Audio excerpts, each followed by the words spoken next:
Bom, gente, correção da nossa atividade 11, primeira atividade do pré-modernismo. Diferente do que a gente revisou, todas as aulas, do começo do ano até aqui, a gente estava revisando. Nós revisamos o que vocês estudaram no primeiro ano, nós revisamos o que vocês estudaram no segundo ano. Achamos por bem fazer essa revisão pela questão de tudo. Primeiro porque o ano passado foi um ano muito especial. E aí pode alguma informação não ter sido aprofundada da maneira certa. Nós temos que lembrar que para chegar a uma competência, nós precisamos de várias habilidades. Então, para chegar na competência de interpretar texto de literatura, chegar na competência de você poder sentar numa roda de amigos e conversar sobre literatura, chegar na competência de você aproveitar ao máximo o que você lê, para chegar nesse nível, você poder usar a literatura em toda a sua dimensão e suas funções, inclusive a sua função político-social, para chegar nesse nível, você precisa ter as habilidades seguintes: compreender todos os contextos de cada período e também as características. Lembrem-se comigo, a literatura acompanha a história do homem, a história da humanidade. Então, cada período humano, cada contexto relevante que gerou uma mudança significativa na sociedade, provocou também uma mudança significativa na arte. E foi por isso, então, que nós tomamos a decisão de revisar. Eu espero que vocês estejam aproveitando esse momento e aprofundando. Não para, gente. O que a gente fez foi um começo. Não quer dizer que nós fizemos algo que já é um fim, que já construímos tudo que tinha de construir. Não, nós começamos o trabalho. Agora você está apto a continuar. É isso que importa. Você agora está apto a continuar. De cara aqui nesse quadro pré-modernista, que é do Almeida Júnior, um grande pintor pré-modernista, nós temos uma novidade. Olha o título do quadro aí, na sua atividade. Caipira picando fumo. Caipira picando fumo. Isso já é diferente, gente. Nós temos pela primeira vez na arte pessoas socialmente sem privilégios. O caipira era um ser, naquele momento, abandonado no meio das fazendas, no sertão. O caipira ficava ao Deus dará. E às vezes o governo fingia que ele nem existia. Nós tínhamos problemas sérios, sanitários, problema de moradia. Tinha a casa ali, você viu que ela é uma casa de pau a pique. Nós tínhamos o problema do barbeiro, que era um insetozinho que provocava o mal de Chagas, uma doença terrível que deixou sequelas em muitos e muitos brasileiros. E o Almeida Júnior, então, pela primeira vez retrata essa figura em um quadro. Cláudio, mas o que isso tem de diferente? É diferente, gente, porque as pinturas eram academicistas. Você só via retratos de pessoas importantes. Era o grande empresário, era o grande fazendeiro, o grande advogado, o grande juiz, o grande coronel. Só pessoas muito poderosas tinham, de certa forma, o privilégio de ter um quadro seu pintado. Você não vai ver quadros como esses de pessoas pobres, de pessoas desprivilegiadas até esse momento. Então aqui já é uma novidade. O pré-modernismo, uma das características é desdobrar-se com o olhar pela realidade brasileira. Então aqui já tem uma novidade. Nós temos aqui também o texto do Monteiro Lobato. Monteiro Lobato, a gente pensa às vezes que ele é o Monteiro Lobato infantil, Monteiro Lobato do sítio do Pica-Pau Amarelo, mas Monteiro Lobato também fez muitas coisas adultas. E um dos livros é o Cidades Mortas. Eu, particularmente, vou confessar para vocês, eu não sou fã de Monteiro Lobato. Eu penso que ele foi uma figura muito empreendedora, foi uma pessoa intelectualmente muito poderosa, muito inteligente, mas ele tinha um olhar que não é o olhar que me agrada. Não é culpa dele, é a visão da época. Como eu disse, o pré-modernismo, ele tem o pé no passado, porque ele não conseguiu romper com o passado. Por isso que a gente diz que o pré-modernismo não é um estilo literário, não é um período, não é um estilo de época. É um período apenas de transição. É um período de transição, não é uma escola literária, não é um período, não é um gênero literário. É um período sim, só que um período só de transição. Transição por isso, porque não conseguiu romper com o anterior. Para ser considerado um estilo de época, uma escola literária, há um rompimento com o passado. O pré-modernismo não conseguiu. E o Monteiro Lobato é um desses que tem o pé preso no passado. Monteiro Lobato tem o pé preso no passado, uma visão muito preconceituosa perante as questões. Preconceituosa não naquele momento não era considerado preconceituoso, é considerado no nosso contexto.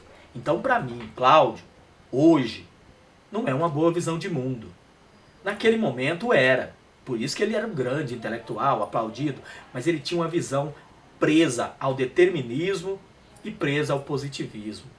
Ele então, por exemplo, ele escreveu o Jaquitatu, que é outra obra magnífica do Monteiro Lobato, mas magnífica em termos de construção, em termos de ideias, não é muito magnífica, porque ele via o caipira como sendo culpado por sua condição social, pelo seu próprio, né, desnível perante a sociedade. Ele jogava a ideia que o caipira passava de cócoras e que ele não lutava por nada, ou seja, ele culpava ele por sua própria miséria, quando na verdade o caipira era daquele jeito porque o governo não ligava. Naquele momento, naquele contexto, não existia políticas para ninguém fora da elite. Lembre-se, é a República Velha, é a República da Espada, é a República do Café com Leite. E ainda tinha aqui o encilhamento. O que era o encilhamento?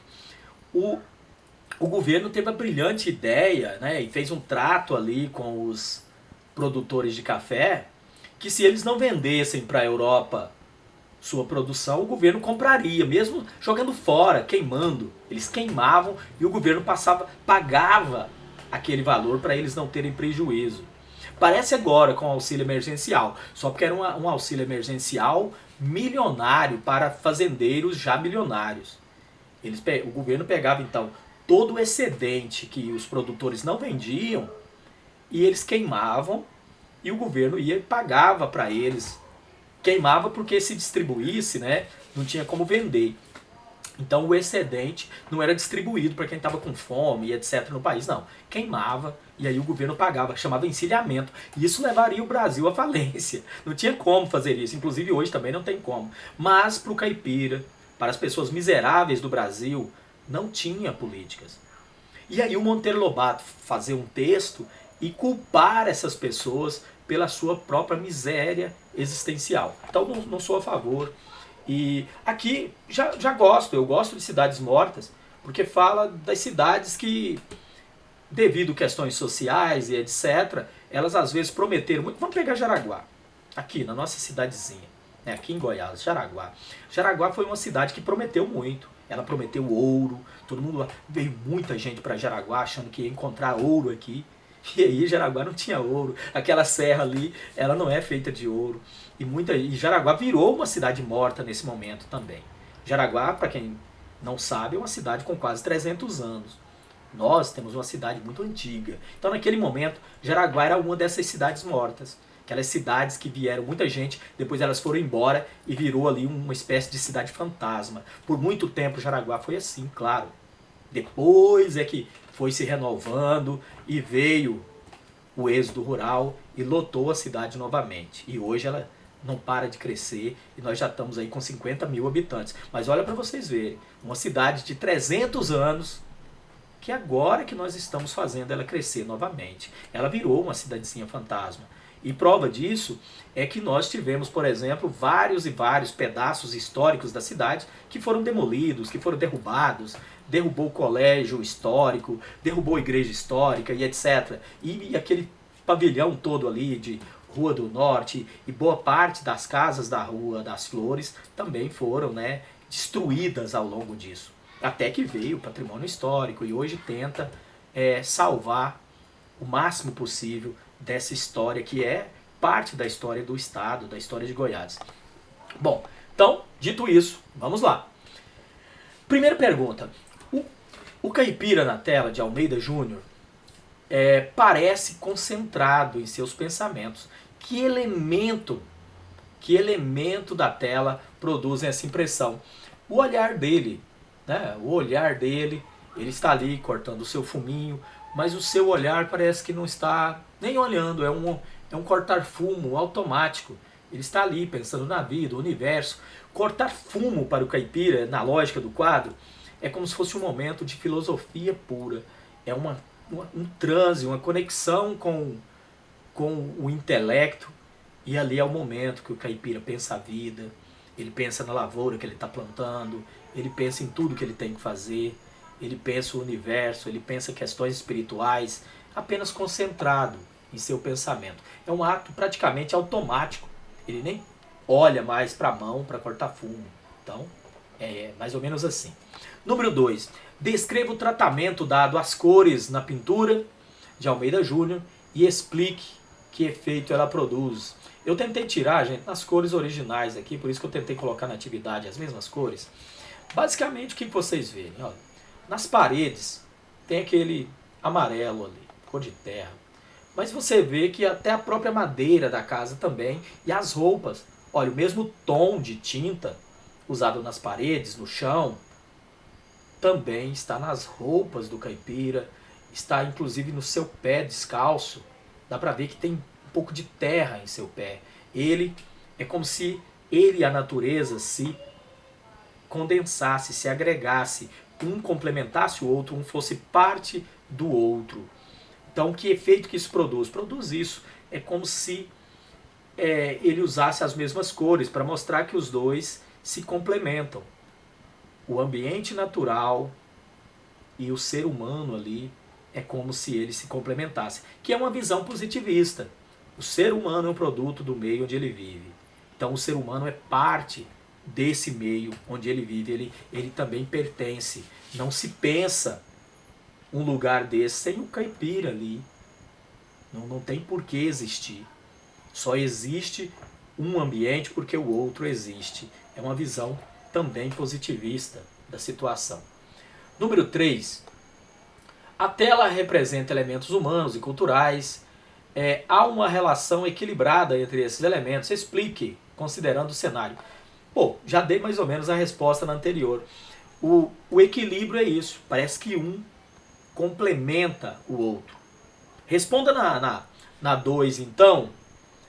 Responda na 2 que as cores são praticamente as mesmas. Tanto da roupa, do chão, das paredes, da terra nos pés, do tom de pele. São praticamente os mesmos tons. E na 3, você diz que é porque um complementa o outro. O homem é o ser humano, o homem é um produto do meio onde ele vive, ou seja, meio ambiente e ser humano se complementa. Só existe aquele ambiente rural caipira porque existe o ser humano caipira ali. Se eu tiro um, o outro também desaparece, um complementa o outro. Releia esta passagem, agora o número 4, que tem a ver com o texto do Monteiro Lobato. Releia esta passagem do conto Cidades Mortas. Não há na cidade sangue, nem pedreiros, nem carapinas. Explique o sentido do adjetivo sangue. Sangue, gente, que não tem sangue. Aqui você tinha um pequeno vocabulário, você tinha ali o vocabulário de apoio, e diz que sangue é que já não tem sangue. Então, o que seria o sangue nesse contexto, nessa metáfora aí? Que quando eu tirei os trabalhadores, eu tirei o ser humano, a cidade ficou sem sangue. Novamente aquela visão. O ser humano é um produto do meio onde ele vive. Então, as pessoas que moram numa cidade, na paisagem da cidade, ele faz parte dela. Se eu tiro as pessoas, uma cidade com pedreiros, com carapinas, ela está construindo, ela está reformando. Quando eu tiro tudo isso, essa cidade morre. As casas não são mais reformadas, casas novas não são construídas, as pessoas vão embora, fica ali o casarão abandonado e ele vai caindo aos pedaços. É como se eu tirasse o sangue da cidade. Essa é outra característica do naturalismo, lá do naturalismo. Olha o pezinho no passado. O naturalismo também jogava essa ideia. É como se a cidade, o meio ambiente, onde o ser humano vive, é como se também fosse um organismo vivo. É como se a cidade fosse um organismo vivo. E um organismo vivo tem sangue para sobreviver. Quem é o sangue desse ambiente? O próprio ser humano que ali habita. Os seres humanos que constroem. Os seres humanos que protegem a beleza da paisagem. Quem protege a beleza da paisagem? Os construtores, os pedreiros, os carapinas, os pintores, as pessoas que não deixam a cidade envelhecer, porque estão sempre renovando, sempre reformando, sempre construindo, sempre deixando ela linda e pintadinha, tudo organizadinho, os telhados e tal. Quando eu tiro todo esse recurso humano, é como se a cidade perdesse o sangue que circula por ela. Então daí mais ou menos essa ideia do adjetivo e sangue. Número 5. Os tipos humanos descritos no conto contribuem para a explicação do estado atual da cidade. Para você, qual ser humano mais simboliza a decadência dessa cidade? Você podia escolher qualquer um. Lá fala de pedreiros, fala de carapinas, etc. Mas para mim, Cláudio, a coisa mais interessante desse conto é a moça na janela. Para mim, o tipo humano mais interessante, que mais explica o estado atual da cidade, é a moça na janela, esperando qualquer que seja o homem que passasse e a levasse. E essa figura é muito forte nessas cidadezinhas, gerou aqui em Goiás, inclusive, as modas de viola. Muitas e muitas modas de viola, do boiadeiro que passa e a moça está na janela acenando. Gente, era verdade. Pensa comigo. As mulheres, naquele contexto, era muito difícil para uma mulher abandonar uma cidade dessa. Mas para homem, mão de obra masculina era fácil. As fazendas absorviam. Outras cidades, se tivesse um jeito de trabalhar, olha, um carapina, um pedreiro, etc., um vaqueiro, esse pessoal trabalharia em outros lugares. Não precisaria ficar nessa cidadezinha que não tinha mais o que oferecer. Mas e as mulheres? Mulher, elas deviam casar, senão elas eram as famosas beatas da cidade. Gente, era uma vergonha terrível para a família quando a filha não conseguia casar. Naquele contexto, não estou dizendo hoje. Não olhem com o olhar de hoje. Pensem naquele contexto. Uma mulher que não casava, ela era a beata da comunidade. Eram famosas as beatas. Elas era aquela mulher que ninguém quis casar com ela, aquelas mulheres que ninguém quis. Naquele contexto, as mulheres tinham que arrumar um pretendente e se casar. E elas na janela, agora imagina uma cidade. Os homens todos foram embora, não tem mais homem nessa cidade. Os homens que existem são casados. Não é como hoje, a mulher naquele momento que facilitasse com o homem casado, ela estava acabada. Aquele momento era visto como assim, a mulher só tinha pureza. Era aquele momento, gente. Naquele momento era muito grotesco aquele momento para a mulher. Agora imagina essa cidade em que quase todos os homens foram embora. Essa mocinha ficava na janela desesperada. Agora imagina o sonho dela de aparecer. Gente, elas faziam tudo. Elas faziam promessa para santo. Elas afogavam o santo e deixavam ele afogando até o dia que aparecesse o noivo. É o famoso afogar Santo Antônio. Faziam promessa, faziam isso, faziam aquilo outro, para ver se vinha um pretendente. Então, essa figura de moças e moças em janelas, acenando para qualquer homem desconhecido que passasse o sonho de ser levada dali, mesmo que fosse na garupa de um cavalo, para mim, essa é a figura mais emblemática. Para mim, você pode escolher outras figuras. Eu acho fascinante esse texto. Como eu disse, eu tenho um pé atrás com Monteiro Lobato, mas tem coisa muito boa. Eu gosto das cidades mortas, porque é parecido com o ambiente que nós tivemos em Goiás. E por último, Almeida Júnior e Monteiro Lobato são artistas com interesses semelhantes. Que aspecto aproxima a obra analisada? Que aproxima os dois? Esse olhar por ambientes e pessoas, por questões sociais que ninguém mais olhava. Mesmo do jeito do Monteiro Lobato, o jeito dele de analisar, ele falou de figuras que ninguém falava. Ele falou do caipira, Ele falou da questão do caipira lá no meio do sertão, mesmo do jeitão dele, mas ele falou. E ele falou das cidadezinhas que ficaram ali abandonadas também pelo governo, que não tinham um pingo de investimento e as pessoas começaram a ir embora e viraram cidade fantasmas. Pesquisam na internet para vocês verem. Ainda existem várias cidades fantasmas em Goiás. Cidades que nunca reergueram depois dessa época e de lá para cá, quase 100 anos de abandono. Existe isso. E o Almeida Júnior, que começou a pintar figuras que não eram comuns nos quadros. Os quadros eram pintados apenas para homenagear pessoas, entre aspas, famosas, pessoas da elite, pessoas ricas e etc. Bom, nossa correção é isso. Espero que vocês, né, tenham acertado tudo aí. Dúvidas, manda para mim.